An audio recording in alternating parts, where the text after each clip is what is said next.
right, everybody, we are back with our Cabral House Calls. Each and every weekend, we're going to dive into our community's questions on all things health and wellness and anti-aging, longevity, high-performance health, you name it. I love being able to see what has come in. So I just opened up the big document right now. These are the thousands of questions that come in typically on just a yearly basis, and we get to all of them in the order they've come in. So just keep in mind, right now, we're into September, and we're looking at those from July. So we're typically 10 to 12 weeks behind on getting your question simply because the queue continues to build up. But as I always say, if you want same day answers to your questions, head on over to cabralsupportgroup.com. Join the private Facebook group, ask your question. We are happy to answer, give support to others in need as well. All right, first question coming in today is from Anonymous. Anonymous says, hi, Dr. Ball, can you advise on how best to recover from stimulant laxative dependencies or just dependencies on laxatives in general, even if someone is eating right? Thanks. Okay, great question. Happy to help with this. So digestive issues are one of the specialties of our practice. We've worked with hundreds of thousands of people with digestive-based issues. Now, here's what you want to look at. Let's say you are using laxative. Let's say I don't want to go into the different laxatives that you may be using, but some of them are much stronger than others, right? So the first thing to look at this, let me give you at least an example. Let's say you're using senna leaf tea or Cascaria sagrada, or you're using let's stick with those. Those are pretty potent natural-based herbs. Now, there are other ones as well, meaning like more over-the-counter pharmaceutical-based ones, but let's just say you're even going with a natural one. Now, what those do is they actually stimulate the bowels to essentially have you have a bowel movement. But we don't want to be reliant on those, right? That's essentially what you're asking, and I think it's a good question. So what we want to say is this, is that what can we use that isn't as strong for that next level down while also eating right? And the eating right, of course, go back to my previous podcast on constipation. You need the right amount of fiber, 30 plus grams a day. You need enough water throughout the day. Typically for most people, it's 8 to 10 glasses per day, but smoothies count, herbal tea counts, all those things, etc. All right, so now we want to look at other things. Are you using calming magnesium in warm water, room temp water before bed?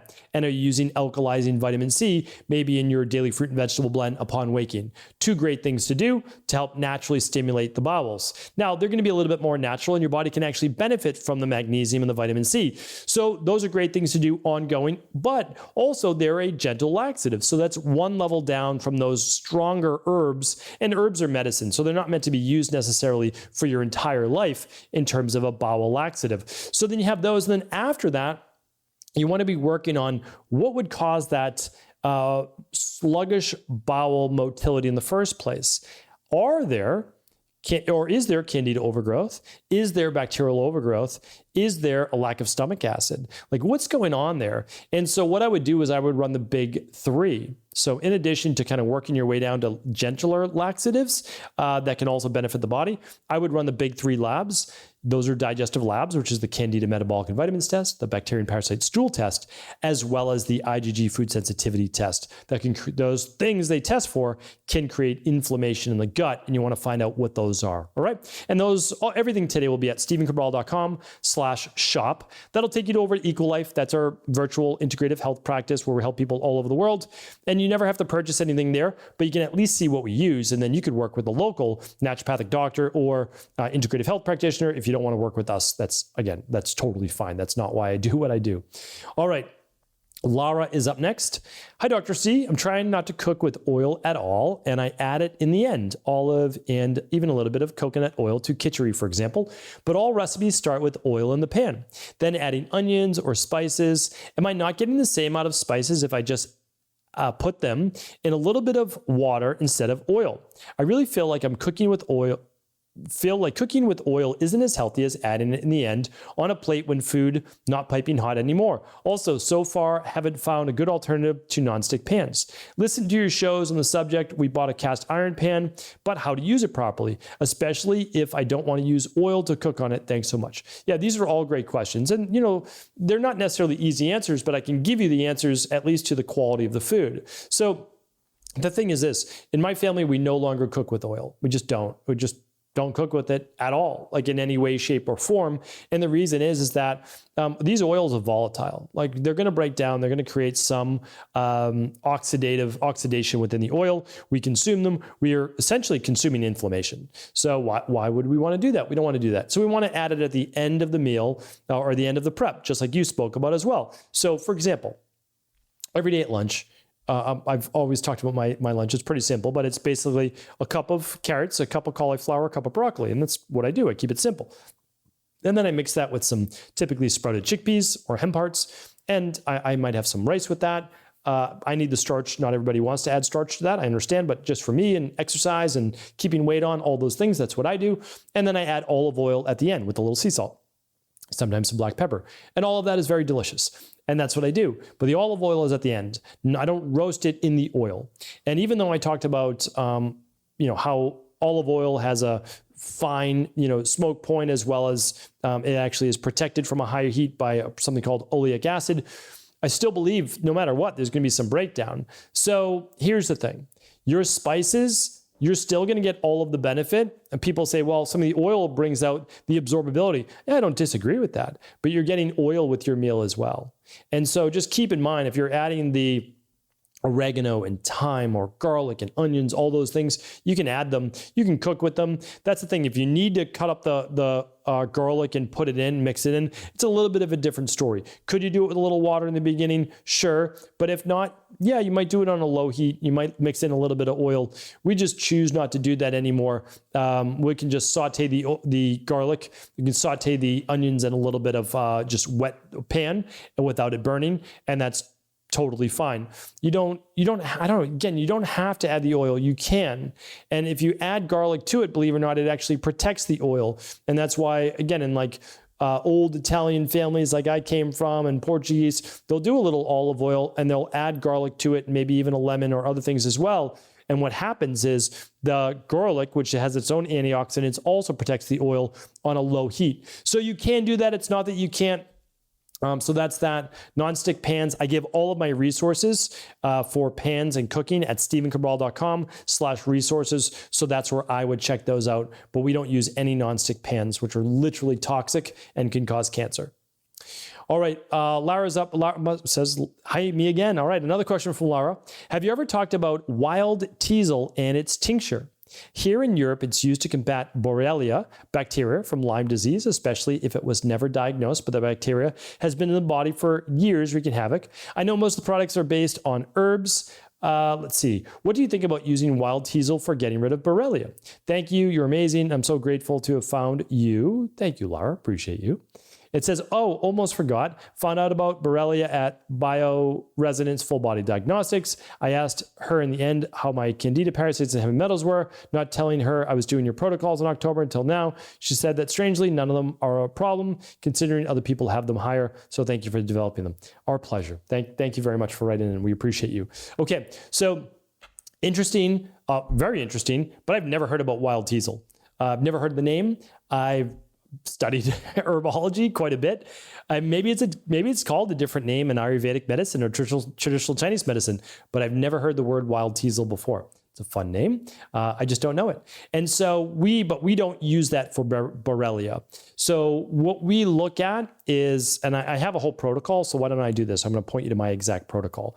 If you go to Stephen Cabral, if you go to stevencabral.com/podcasts, you're going to be able to find my search box. And so the easiest thing that you can do is use that search box to type in any of your keywords. So I'm going to type in this one. It's called tick bite. And, or you can type in tick bite protocol, because I can't say Lyme disease because that's a diagnosed disease. And the first thing that pops up is my tick bite and Lyme protocol. And that's 1572. So if you go to stevencabral.com/1572, you'll be able to find it. And let's see here. We're actually not supposed to link these two products, so we're going to have to take those away from the hyperlinks, but it will tell you all the different products that we use for tick bites. All right. We don't provide any medical advice. We don't provide any medical diagnosis, medical treatment plans, or medical cures of any kind, but this is what we do in natural health. All right. So hopefully that was helpful. All right. Let's check out the next question. Let's see. from Danielle. Hi, Stephen. I would just like to say you are very inspiring, and your transparency definitely sets you apart from a lot of people in this industry. Thank you, Danielle. I was curious about your thoughts on Celsius energy drink. I'm aware of the artificial sweetener sucralose in it, but what are your thoughts regarding the message they have? They say the green tea with EGCG, ginger, and I think that's supposed to say guarana seeds turn on thermogenesis and boost metabolic rate. I usually drink it while I'm still fasting before my workout and wanted to hear your thoughts. I'm 23 years old, been able to get away with it this far. I bet a lot of people are curious because Celsius has been on the huge rise in the fitness industry, and I know a lot of people that consume it under the name or under the same circumstances. Thanks. Okay, so you know what? I'm going to do a Friday review on Celsius. I think it's a good idea for me to do. What I will share with you is this, because you asked, and so I'm going to share quick thoughts right now. But I'll go through the whole nutritional profile on a Friday review. I need to grab a pen in a second to actually make that note. So here's the thing. I do not recommend the product, and it's not that I think that they're a bad product or anything like that. It's just you have to understand is that it's super convenient, it's easy, it's on the go, so I get it. All right, so I understand that. The problem is this, that in general, there's a few things that I have issues with basically like sodas or energy drinks on the go. First, they almost all have 200 to 300 milligrams of caffeine. Celsius is no different. So if you're already having a small cup of coffee a day, if you're having a small Starbucks, it's 272 milligrams of caffeine. Now you add this, you're up to 572 or 672, 600, 700 milligrams of caffeine a day. Okay, the safe allotment of caffeine is about 200 milligrams, 300 milligrams maximum. All these young people are getting away with it, but they're burning out their adrenals, their thyroid, their hormones, doing horrendous things to their sleep and much more. And they're pushing through when they wouldn't be able to push through. So that's the main reason why I can't recommend energy drinks in general. The second is that the B vitamins they use, although it's legitimate in Celsius, they have legitimate B vitamins, but the problem is that they're using the very inexpensive forms. I don't love putting those in the body. They're not necessarily bioidentical. Okay, the last part that you asked about the EGCG, ginger, and all that I can agree with. You know, there's actually some benefits to those things, but no way they're outweighed by the others. Now, if you want some natural caffeine and you want a natural pre-workout, you can use matcha, organic matcha green tea powder. Now you get a way higher dose of EGCG. You get a little bit of natural caffeine, about 44 milligrams only. You can mix that with something like some electrolyte powder or just little sea salt, squeeze a lemon or lime. You can even add in something like the daily fruit and vegetable blend. So now you're getting something that's like super healthy for your body. One that has a lot of alkaline-based minerals, the other one that's just very acidic. Now, again, I know when I say acid alkaline, a lot of people lose their minds, and that's okay. I get it. I understand that by now. But here's the thing. In order for your body to buffer an acidic-based drink, right, like an energy drink or a soda, you have to use your alkaline-based minerals. And that could be things like calcium that can be drawn from the bones. So I want to share that with you. I'll do a deeper dive on a Friday review, but I appreciate you bringing that up. All right, let's get to one more question today from Lewis. Lewis says, hi, Dr. Cabral, would you know if there are any known detriments to having a single parathyroid gland removed due to an adenoma?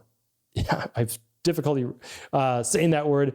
It's simply basically a tumor of the parathyroid. The other three should be able to compensate for the loss of one. So there should be no harm from the available literature I've read. Thanks. Okay. So basically you're asking me, what do we have to worry about, or are there any detriments? No, like you're going to be good to go. I really believe that, Lewis. Again, I can't give you medical advice, but I appreciate you writing in. And I think everything you read is spot on. What you want to do is just, in the beginning, I would run your blood work every 6 months. And then after that, if everything's good, then you can run it once a year. But of course, you'll listen to your specialist as well, maybe endocrinologist or PCP. And here's the thing. You really just are looking for dysregulated calcium. That's a big one. And so if you start to see high or low calcium on your blood work, then that would be reason to say, okay, maybe the parathyroid isn't working as well as it should. But the truth is that people have done just well, and they live totally normal lives with even just like a half or one parathyroid gland. So I think you're going to be good to go. All right. Thank you, Lewis. Thank you, everybody, for writing in today. I appreciate you. I thank you. I'll be back tomorrow answering more of our Cabral House Calls. Thanks so much for tuning into today's show. Before you go, don't forget to hit that subscribe button. I want to make sure that you're getting our daily content, not missing out on anything functional medicine, wellness, weight gain, weight loss, anti-aging, living longer, stronger, and all of the most cutting-edge research. And if there's any topics you want to hear, feel free to leave them in the comments below. Take care.